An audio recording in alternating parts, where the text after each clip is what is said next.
పశ్చిమాసియా చల్లబడి రోజులు గడుస్తున్నాయి. దాడులు ప్రతిదాడులు ఆగిపోయాయి. అయితే Iran supreme leader Ayatollah Ali Khamenei బాహ్య ప్రపంచానికి కనిపించడం లేదు. దీంతో ఖమేనీ ఎక్కడ ఉన్నారన్నది $1 మిలియన్ ప్రశ్నగా మారింది.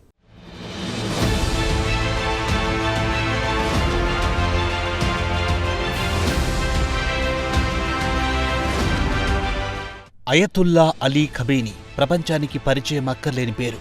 ఇరాన్ సుప్రీం లీడర్గా యావత్ ప్రపంచానికి ఆయన తెలుసు. పశ్చిమాసియాలో ఉద్రిక్తతలు నెలకొన్న సమయంలో ఆయన వాయిస్ బాగా వినిపించేది.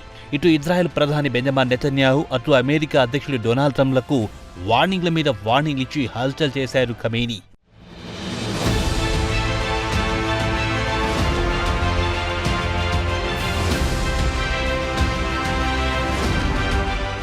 టెహరాన్లోని ఓ కీలక ప్రాంతంలో కుటుంబ సభ్యులతో కలిసి ఖమేనీ నివాసం ఉంటున్నారు. కాగా ఉద్రిక్తతలు నెలకొన్న దశలో ఖమేనీ ఇంటికి సమీపాన ఇజ్రాయెల్ క్షిపణి దాడులకు పాల్పడింది. దీంతో ఇరాన్ ప్రభుత్వం ఒక్కసారిగా అప్రమత్తమైంది. హుటాహుటిన ఖమేనీని కుటుంబంతో సహా ఈశాన్య టెహరాన్లోని ఓ సురక్షిత బంకర్కు తరలించినట్టు వార్తలొచ్చాయి. అంతేకాదు సదరు బంకర్ నుంచే ఖమేనీ ఇరాన్ పాలనకు ఆదేశాలు జారీ చేసినట్టు కూడా తెలిసింది.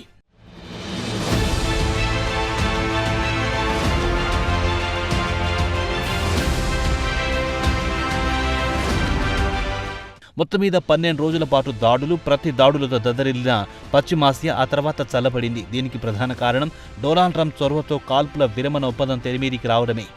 ఈ కాల్పుల విరమణ ఒప్పందానికి ఇటు ఇజ్రాయెల్ అటు ఇరాన్ రెండూ అంగీకరించాయి. అంతేకాదు త్వరలో అమెరికా అణు ఒప్పందంపై చర్చలు జరపడానికి కూడా ఇరాన్ అంగీకరించింది. అయితే ఇంత జరుగుతున్నా ఖమేనీ ఇప్పటి వరకు బాహ్య ప్రపంచానికి కనబడలేదు. అంతేకాదు అసలు ఖమేనీ ఎక్కడున్నారు అనే ఆచూకీ కూడా ఎవ్వరికి తెలియడం లేదు. కాగా ఇరాన్ ప్రభుత్వం టీవీ డిబేట్లో కూడా ఇదే అంశం ప్రస్తావనకు వచ్చింది.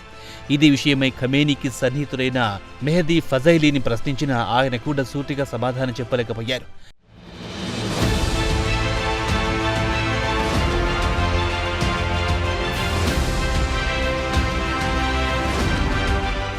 ఇరాన్ రాజకీయాలది విచిత్ర పరిస్థితి. చట్టం ప్రకారం ఇరాన్కు అధ్యక్షుడు, ప్రధాని ఉంటారు. ఇది దేశానికి సంబంధించిన సర్వాధికారాలు సుప్రీం లీడర్ దగ్గరే కేంద్రీకృతమై ఉంటాయి.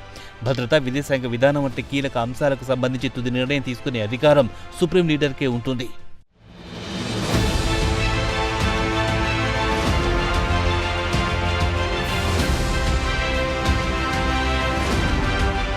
ఇదిలా ఉంటే కాల్పుల విరమణ ఒప్పందం అమల్లోకి వచ్చిన తర్వాత కూడా సుప్రీం లీడర్ ఖమేనీ ప్రాణాలకు ప్రమాదం పొంచి ఉందని ఇరాన్ పాలకులు భావిస్తున్నారు. ప్రధానంగా ఇజ్రాయెల్ డిఫెన్స్ ఫోర్సెస్ నుంచి ఈ డేంజర్ ఉందని ఇరాన్ ప్రభుత్వ వర్గాలు భావిస్తున్నాయి. ఈ నేపథ్యంలో మరికొంతమంది